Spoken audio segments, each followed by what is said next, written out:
Hey everyone, welcome. Hope everybody is doing well.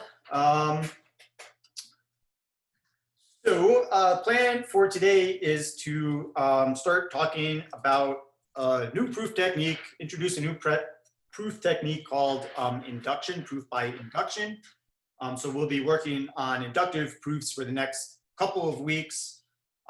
That's really our last proof technique that we're going to learn.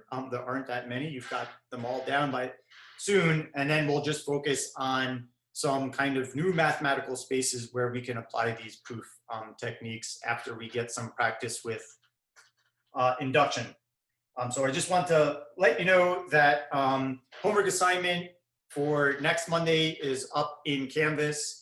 And there is a quiz that will open after class that will be due before class on Wednesday. So there is a reading quiz before class on Wednesday, and I will get a video up for that shortly, but the questions should be up there after class. And I'm in the process of going through your exams. So I do it question by question for everybody. So I've graded everybody's question 2, everybody's question 3, everybody's question 4. I've got 5 and 6 to go for everybody. So I'll definitely get done grading your exams by the end of the week as well. Okay, and so something to keep in mind in what you're looking at here on the screen share is just some guidelines for proofwriting. So when you do get your exam feedback, it's muted right now while I'm grading. I am putting some fairly detailed comments in your proofs, which is why it's taking a little bit of time, just because I want to give you some feedback about them. So I've been noticed some of these things. I'm being a little bit lenient with them. I'm pointing them out to you all, but I'm not necessarily deducting points for some of these things. But it is bringing up some issues that I just want to make sure we're getting on the same page with proofwriting. So your proofwriting is coming along really well. So I was happy with what I was looking at on the exams. But I would say kind of my main comments that I summarized based on your work are kind of over here. And so I would say kind of the biggest problem that I've had in trying to read some work is this kind of overuse of notation. So you're really writing an essay, and so you really should be using words more than symbols. So you really should just be using a symbol when it makes it simpler. So, you know, this symbol over here is really awkward to read this. If you recall, this means therefore. So you can just write therefore, you can write thus, you can write so. Just using more words, it makes it easier to read. So that's kind of my main comment to everyone is there's a lot of overuse of symbols and not a lot of complete sentences. So, you know, rather than say this, this reads a lot easier. Let X be an integer. So I would like to see that. So when you're kind of doing some scratch work, it's fine to use some of this notation, but when you're handing in your final proof, the more writing you do, the better. So here's kind of an example of something that came up on the exam. So this over here is a statement without any words, and I just think this statement over here reads a lot better if we say, okay, so this thing equals that, where this thing is an integer. So it's a learning process, I get it, and you're all developing some style, but just some things to keep in mind. And kind of one last thing is, I did see maybe not exactly like this, but some maybe abuse of notation in using the same symbol to denote different things within the same proof. So just watch out for that too. But any questions about that? Any of these comments? I think as I go through your exams, more finishing them up, I might take a screenshot of some examples and not call out any student, but just say like, you know, here's an example of where a sentence wasn't quite used. Here's what I would prefer better if you write it out like this, just to give you some more concrete examples. Okay, so please do read over that proof writing guidelines carefully before you're handing in your next homework assignment. Okay, so for today, I want to begin by thinking about this game called Game of Nim. So there are various versions of this. And so proof by induction, this is part of chapter 10. So we're really just thinking about the first section of chapter 10. And so this game actually is going to be a nice motivation behind how induction works. So if you've got this document open, that's great. I'll just ask that like you don't really look past the first page, since I don't want to ruin the conclusion of this.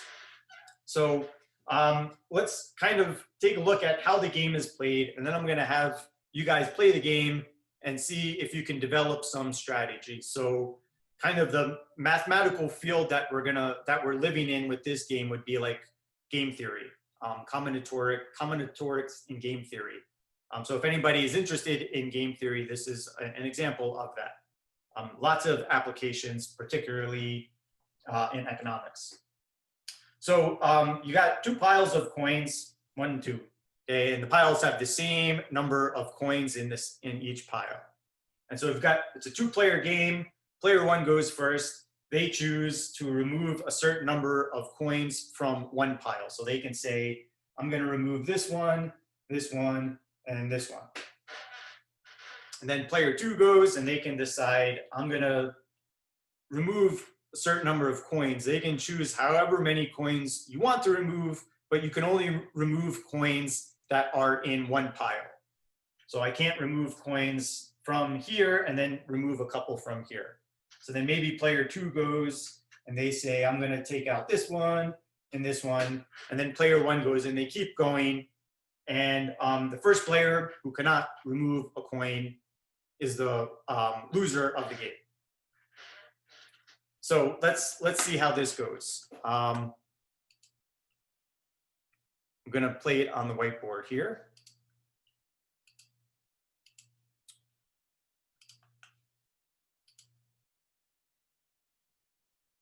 So here's how I'm going to break you up into breakout rooms with a partner, and you guys are going to play some rounds of this and see if you can pick up on a strategy. So here's how we can do it. We can just say, let's say we're going to play a game. We'll have 2 piles of 3 coins. And I'm going to play with Nat. So Nat, you get to go first. How many coins do you want to remove from which pile? Let's see. The first pile, let me get 2 coins. I want to remove 2 coins from first pile. Okay, so there's an eraser, right? So we can just kind of play it this way. So boom, you guys can see this, right? Is this showing up on, yeah. Okay, so Nat removes 2 coins from that pile. And now it's my turn. So maybe I'll do this. You can argue about my strategy. I'm going to remove the 1 coin from that pile. Okay, Nat, it's back to your turn. I'm going to remove just 1 from the Nobody wants to win this game. So Nat removes 1 coin. He's being nice. And now it's my turn. And I'm going to say, sorry, I'm not nice. I'm going to remove this one and this one. And now Nat can't do anything. So I'm the winner. So that's kind of the gist of the game. Any questions? Okay, so I will leave it up to you all to think about how you want to play the game, whether you want to use a whiteboard or something else. You can decide how many coins you put in each pile. We did a game with, I think, 3 in each pile, but you can decide however you want to do it. So I want to give you some time to play around with this. So it's about 10 after. If there aren't any questions about what to do, then let's take about, I want to take about 15 minutes of having you guys try playing this. And then the question is can you detect a winning strategy? And if so, who's got the better, does it matter? Like, is player one adding an advantage, or does player two have the advantage? Or does it not matter? So these are the types of things I'd like you to consider. And so if you're working with this worksheet, then this is all I really want you guys to think about is what is a good strategy for the game, and what player does that strategy benefit, if any? Okay, so you're going to be in pairs, so it'll be a smaller group. Okay, great. Every room has exactly 2 people. So let's take about 15 minutes. So it's about 2:10 now. We'll come back together at about 2:25. And I'll ask some groups to share what sort of strategies they might have picked up on. And if you have any questions, Nat and I will be circulating through, really just observing what's going on. Okay, your rooms are open. Have fun. Let's try it like this. So I'm going to make a couple piles of 5 coins. So here's one pile. And we have any volunteers who want to play?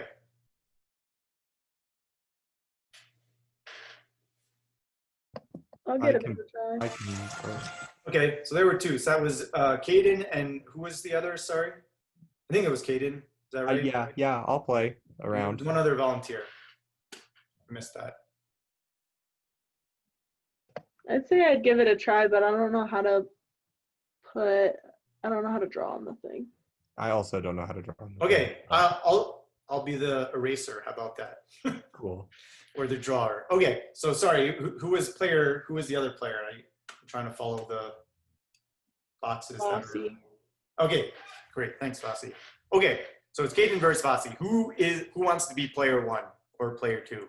I want to be player 2. Okay, seems like we're onto something. So Caden, you are player 1. Yes. You get, what would you like to do? So I guess the pile numbers that we call them don't really matter. We'll call that pile 1 and pile 2. I'll take 1 out of pile 2. Okay, so I will erase that. Then I'm gonna take 1 out of pile 1. I will take 3 out of pile 1. Then I'm gonna take 3 out of pile 2.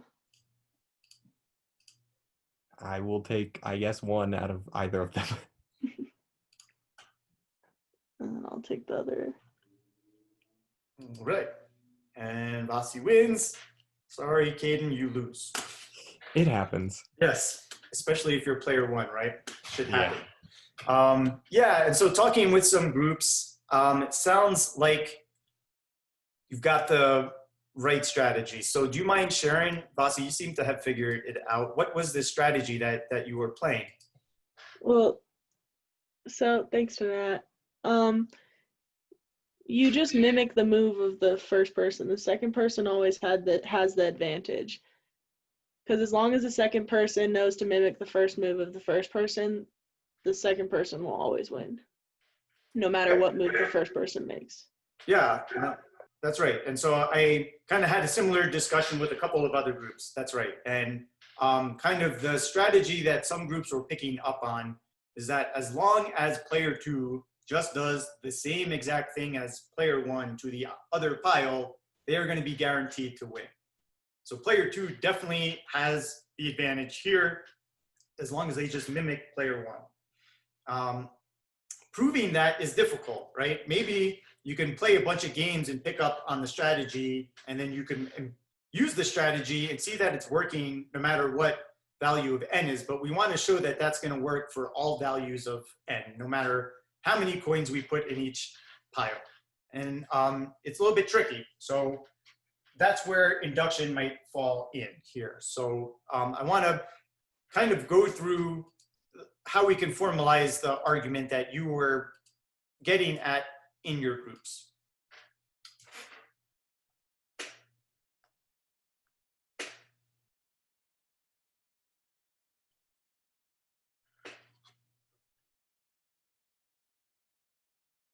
Okay, so one suggestion I had for some groups was, start playing this game not with like 18 coins in each pile, but start with a small number of coins, see what's happening.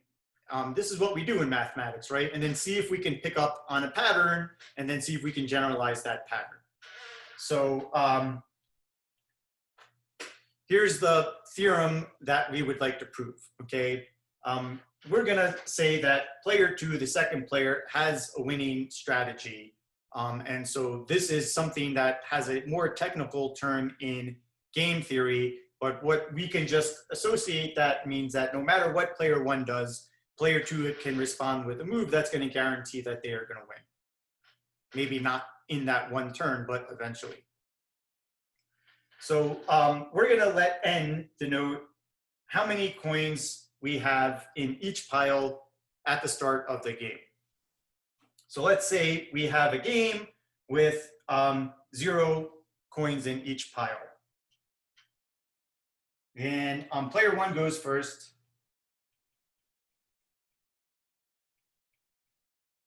And what can they do?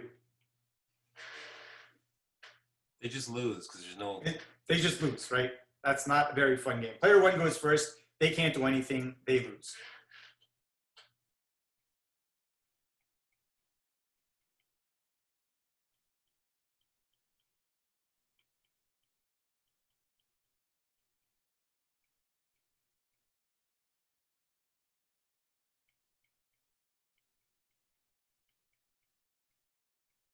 So that falls in line with what our initial feeling was, that player 2 has an advantage. So if there are no coins in each pile, player 2 is going to win.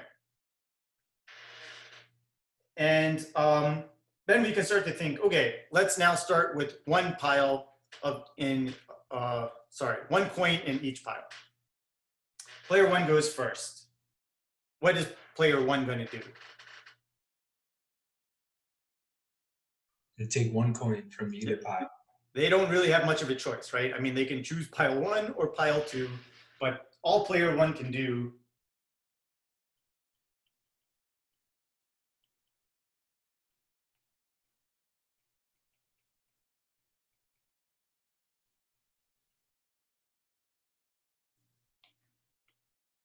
would be to remove one coin from one pile.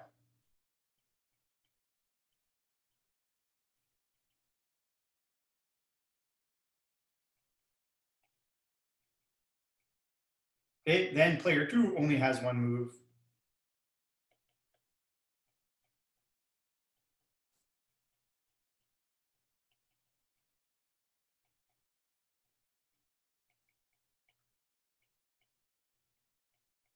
And at this point, there are no coins left, so player 2 wins.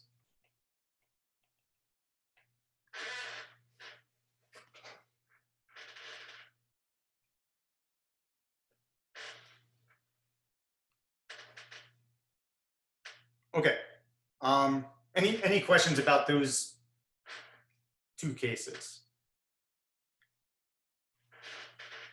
Okay, so let's see then if we have 2 piles of 2 coins each. Player 1 goes first.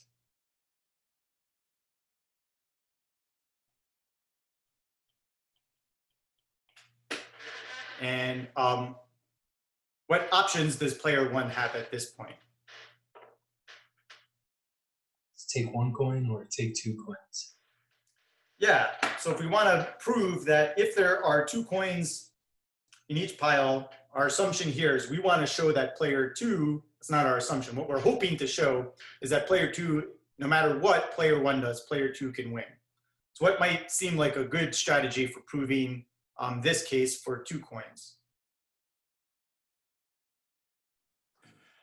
Player 2 takes both coins, or player 1 takes 2 coins. Yeah, we can kind of think about this as cases, right? There are only 2 of them. So now we have like sub cases. So we can say like case 1.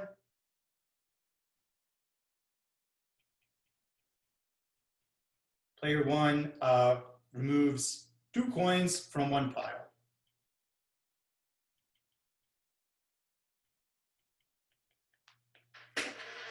And then what would player 2 do? take the other pile. And then they win, right?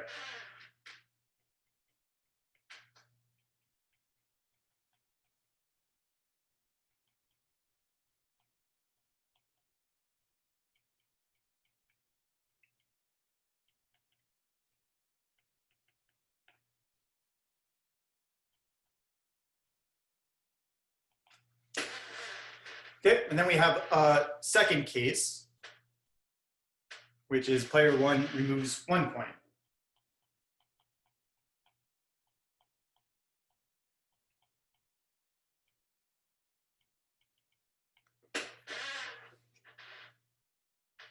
And so let's kind of just see this case over here. So we start with 2 piles of 2 coins.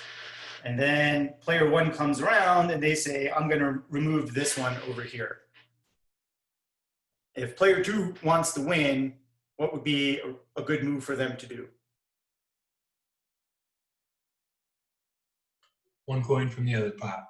Yeah, and so if you think about the options of player two, well, player two could choose to, remove this, and then player one is just going to take the other 2 coins and win, right? So that wouldn't be a winning strategy. So they don't want to do that. They could pick 1 coin from this, which is what Wilfred is saying, and they're not going to lose off the bat right away. It's not clear. Their other option is to remove 2 coins from that pile, and then that's going to basically give player one the chance to win. So at least we can see out of their 3 options, the only one which didn't lead to an immediate loss would be to remove 1 coin from the other pile.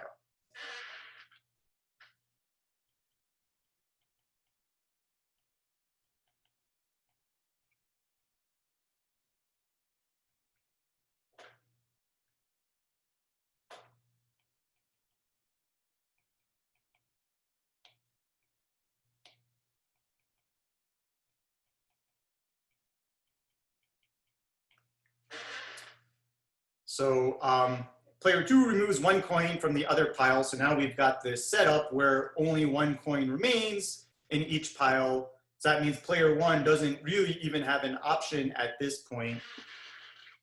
They have to remove 1 coin from 1 pile.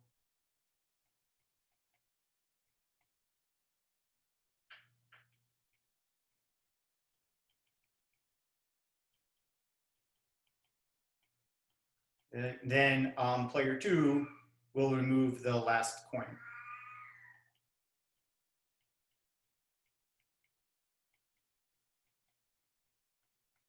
And thus they win.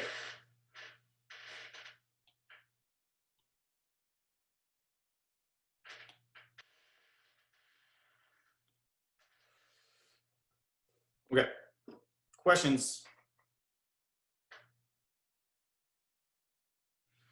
Okay, and then we can continue along this line of say, okay, there are 3 piles, 2 piles of 3 coins in a pile.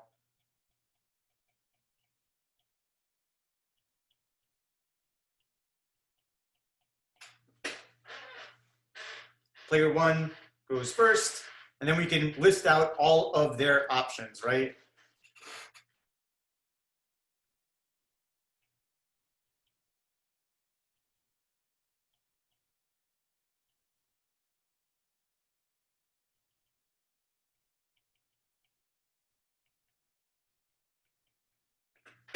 And let's say they open by removing 3 coins from 1 pile, then what would player 2 want to do?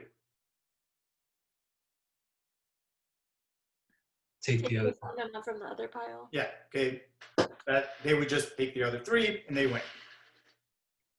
So clearly player 1 is not going to want to do that.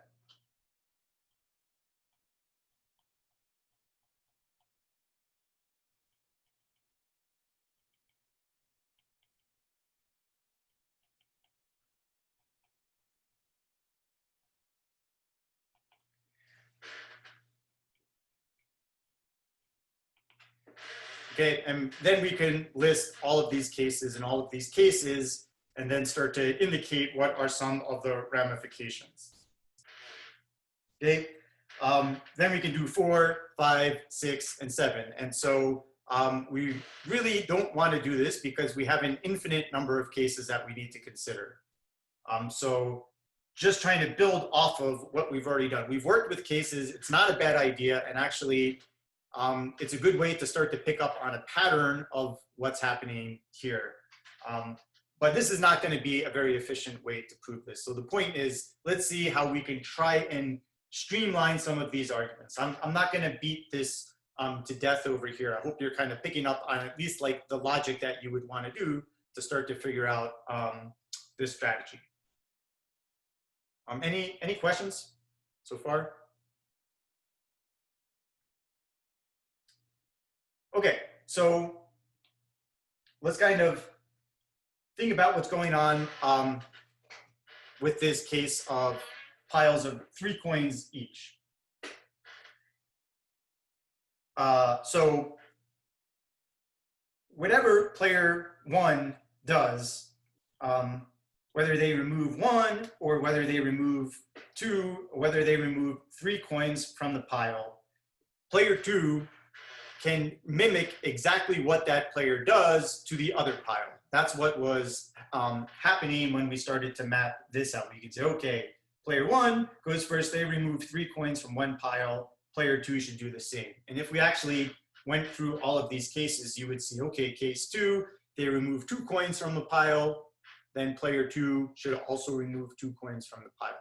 So kind of the winning strategy here, and that's what Basi was doing, and that's what some of the groups were describing, is player 2 should just do exactly what player 1 just did. And what's nice about this, which is going to set us up for an inductive process. So let's say I had a whole bunch of coins in each pile, and player 1 goes and they decide, I'm going to remove this, this, and this. And then player 2 goes and they say, well, I know my winning strategy is to go this, this, and this. And what's happening is this now falls back. This game over here is like a game that we already have considered if we're kind of going case by case by case.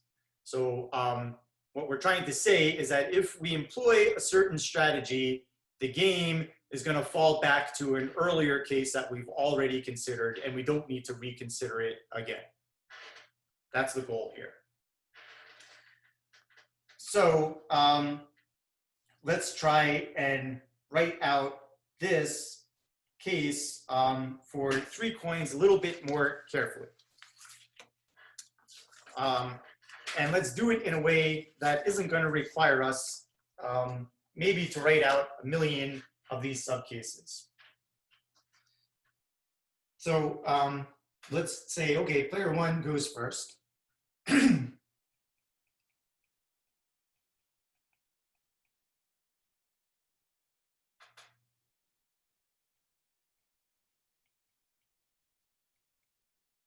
So player 1 removes 1 coin from one pile.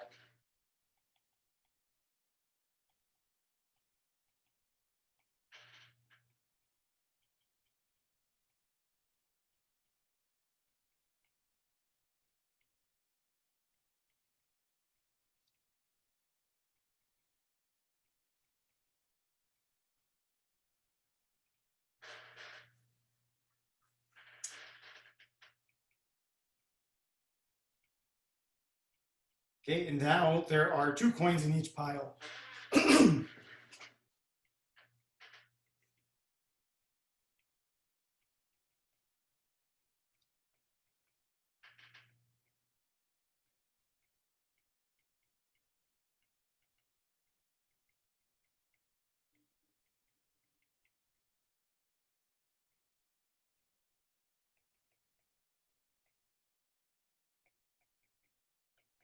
So we can streamline this a little bit by referring to previous cases and not having to basically relitigate this every single time.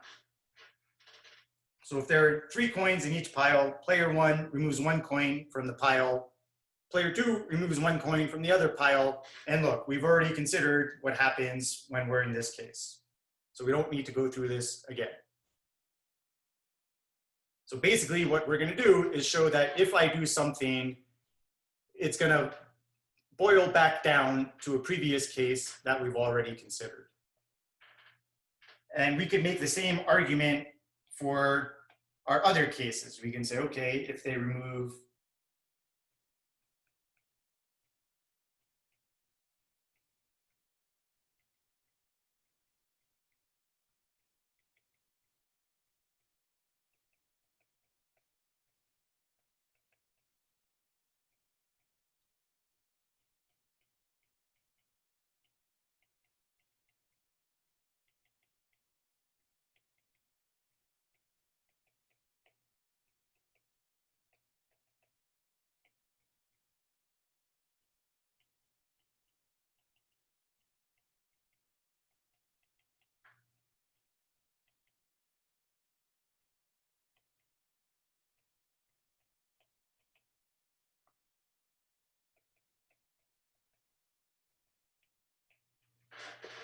and so if you're kind of worrying, thinking what's going on right now, this would be like my scratch sort of work that I'm organizing my thinking. But this is not ultimately going to be the final explanation that I use. So I'm going to try and refine this argument as we move along. But any questions? And I haven't included the case because it's a very quick one, which is if player 1 removes 3 coins from one pile, then they automatically lose. Because player 2 will remove 3 from the other.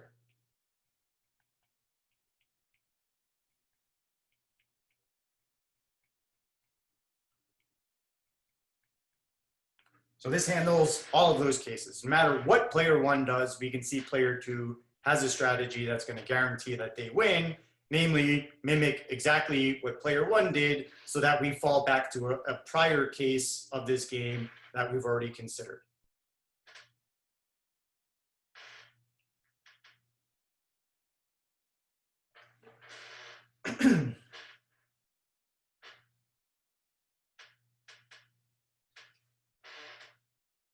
Okay. Any questions?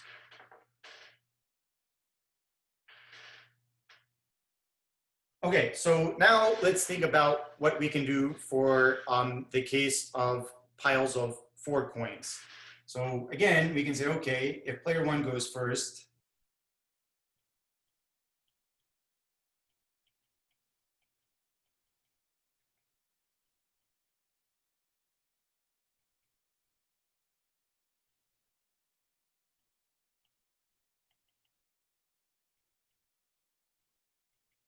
so player 1 goes first. One move they can do, remove 1 coin from one pile, in which case player 2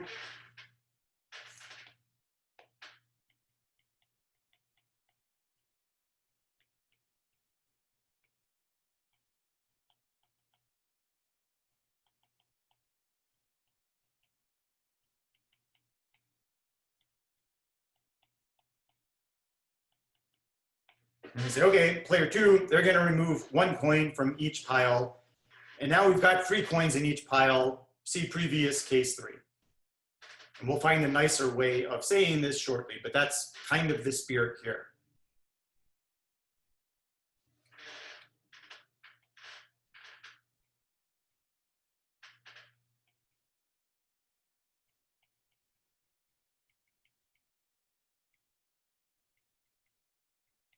And player 2 removes 2 coins from one pile. Excuse me, the first player removes 2 coins from one pile. Player 2 would do the same.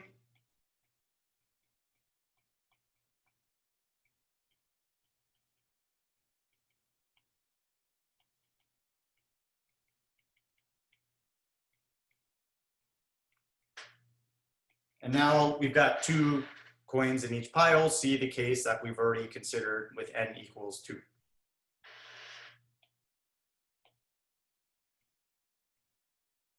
And I'll just say ditto for the other cases.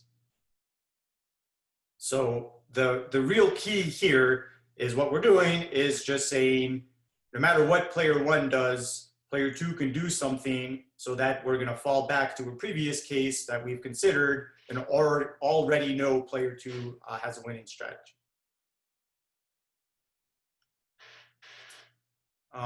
Any questions?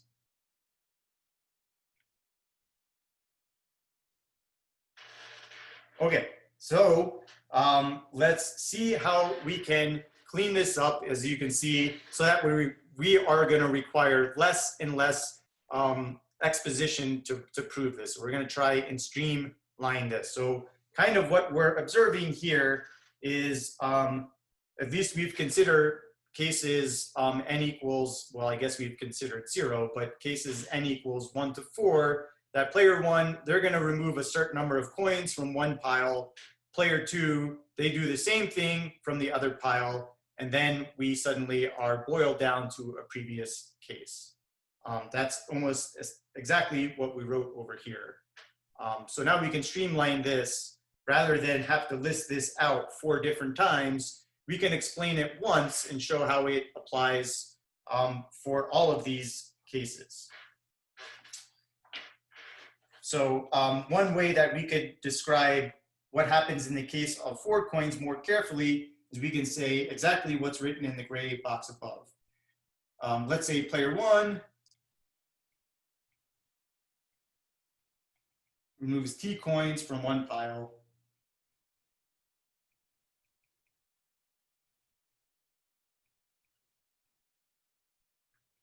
Okay, where their options are to remove 1, 2, 3, or 4 coins.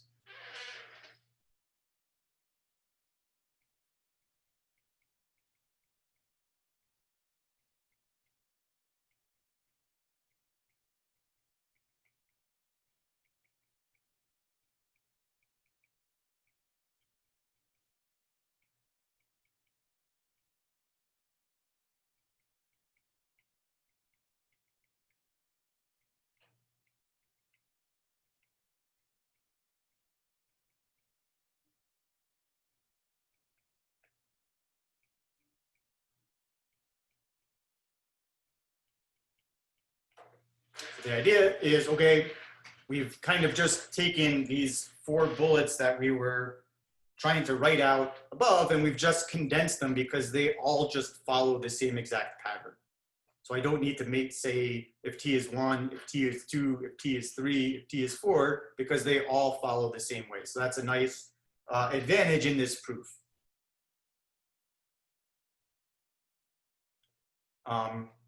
So we've just taken these things that we've been doing more concretely here and made this a little bit more abstract, because we're saying we're going to remove T coins, whether T is 1, 2, 3, or 4. It doesn't affect how the proof follows after that. Okay, any questions?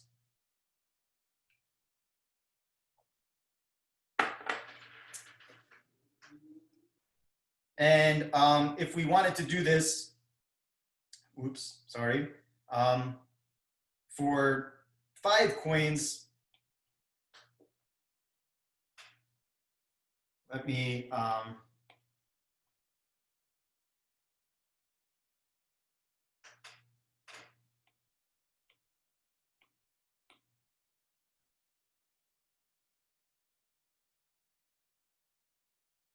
so let's say I'm trying to do this proof for 5 coins. Whoops.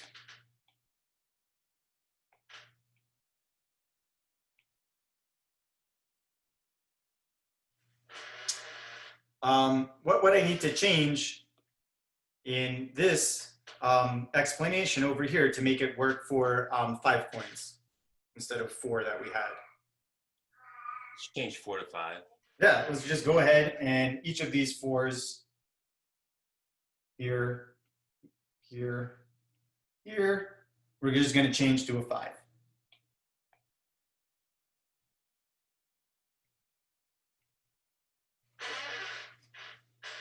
And that holds just as well, since we now have the case for 4 proven.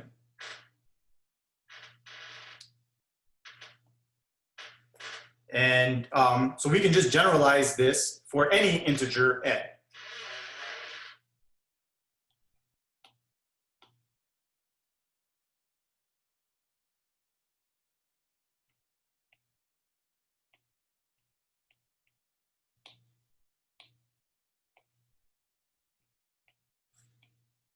So instead of putting 4 here, we'll just keep it as general as possible.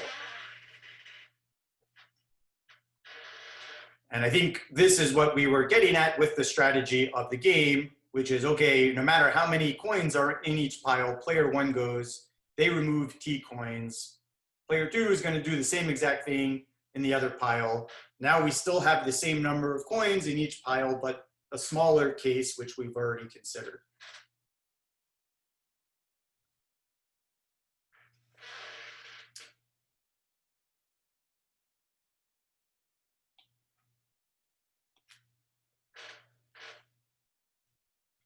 And so each of these cases depends on the fact that we've already proven this for a prior case. But yes, there's one special case here where that argument doesn't work, which is if we have no coins in either pile. So when we have this kind of trivial case over here. So the case with 0 is going to be a little bit different because we can't remove T coins from one pile and have player 2 do the same thing. So this is kind of a special case, since it's the first one, and this was one that was trivially true. If there are 0 coins in each pile, player 1 cannot remove a coin.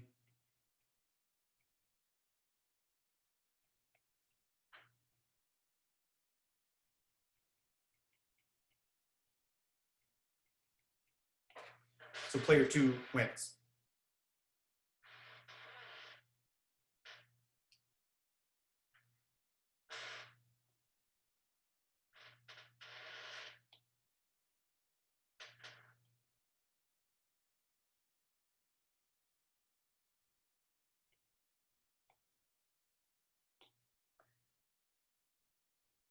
So the proof more carefully would go, let's first consider the 0th case. That's pretty trivial to handle. Here, player 1 can't do anything, so player 2 wins. And now let's assume that there are n coins in a pile. Now that we can show that, okay, if I remove T coins from one pile, player 2 is going to do the same. We have an equal number of coins in each pile, and we've shown that, okay, if we have an equal number of coins in each pile, we've got a winning strategy.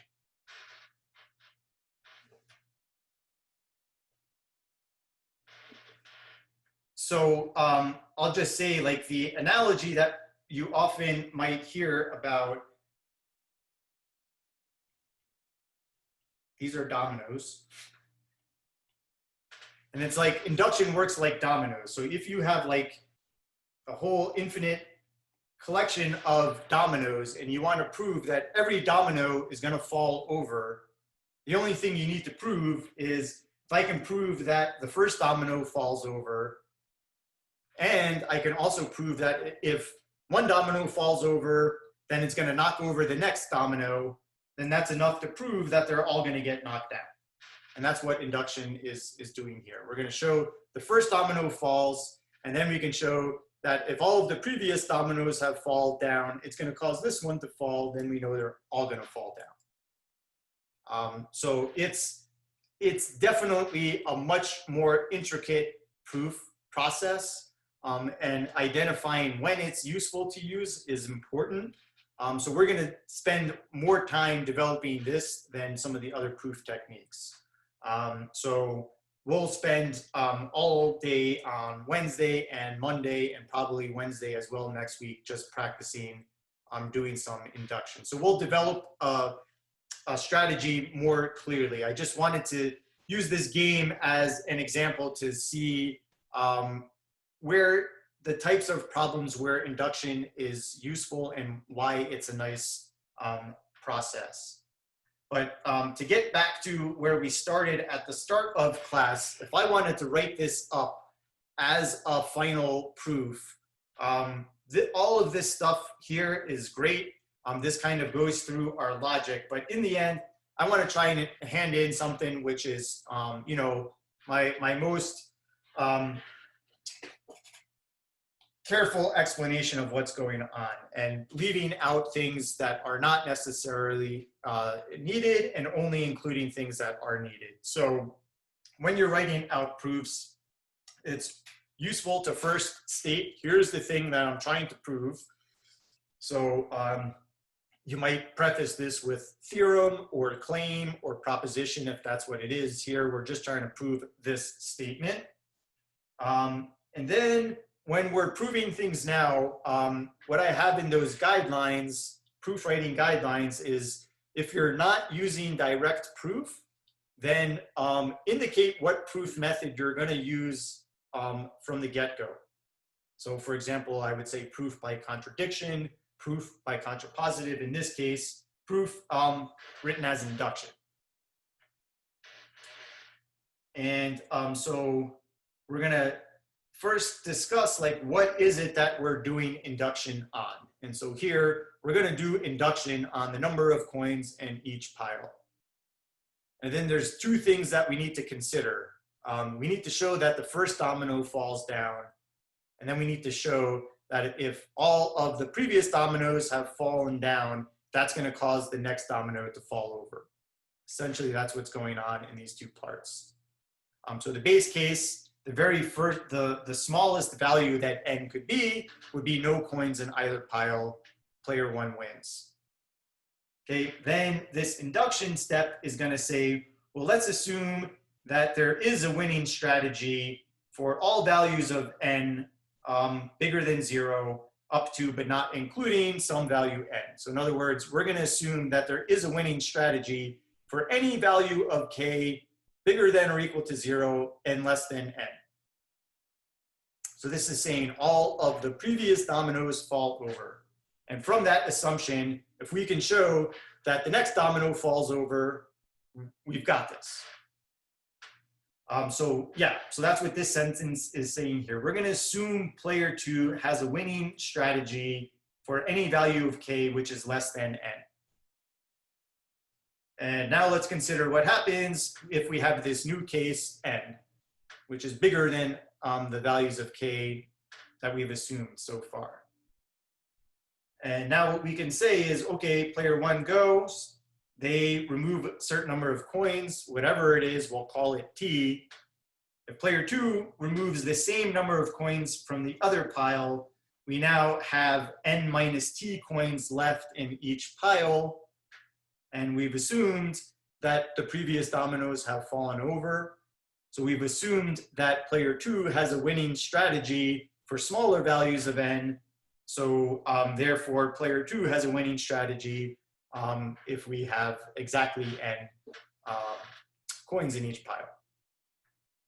And that would be our proof by induction there.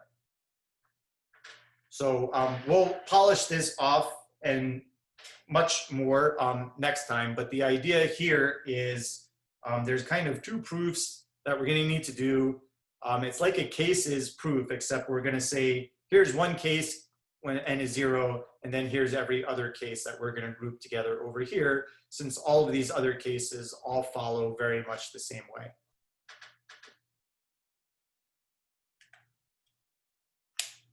Okay, so I will stop here. If you've got any questions, want to hang around, feel free. We've got 10 minutes left over, so I'm happy to answer any questions. You'll have your reading quiz for Wednesday is just going to be the gist of how does induction work, and in particular, there are two cases, the base case and the induction step, just making sure you're familiar with how those steps go.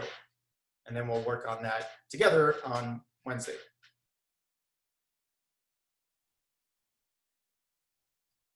All right, so that sounds good. So if you want to get started on the homework, you certainly can.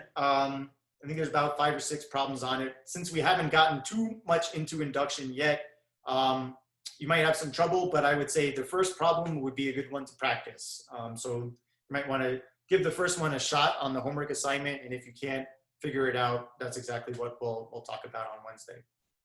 Okay, thanks everybody. Thanks, sir. Have a good one. Yep, you too.